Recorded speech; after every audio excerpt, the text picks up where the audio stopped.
మంచిర్యాల జిల్లా జన్నారం మండల పరిధిలోని ఈతన్పల్లిలో గ్రామస్తులు ఆందోళనకు దిగారు. చేపల వేటకు వెళ్లిన ఆదివాసులను అటవీ అధికారులు అదుపులోకి తీసుకున్నారని ఆరోపించారు. చేపల వేటకు వెళ్లిన ఆదివాసీ పిల్లలను కొట్టి బంధించారని ఆవేదన వ్యక్తం చేశారు. తమకు తక్షణమే న్యాయం చేయాలని నిరసనకారులు డిమాండ్ చేశారు.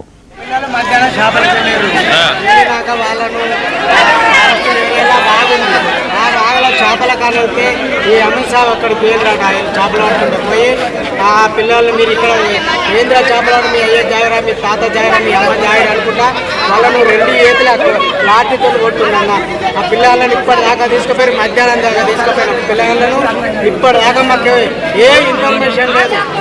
ఫారెస్ట్ ఆఫీసర్స్గా ఇవ్వరు లేరు. మేము ఇప్పటిదాకా లోపలికి వెళ్ళినాం, అక్కడ ఏ ఆఫీసర్ లేరు. ఇప్పుడే ఒక నచ్చిండు లోపలికి వెళ్ళు ఎవ్వరు లేరు అక్కడ.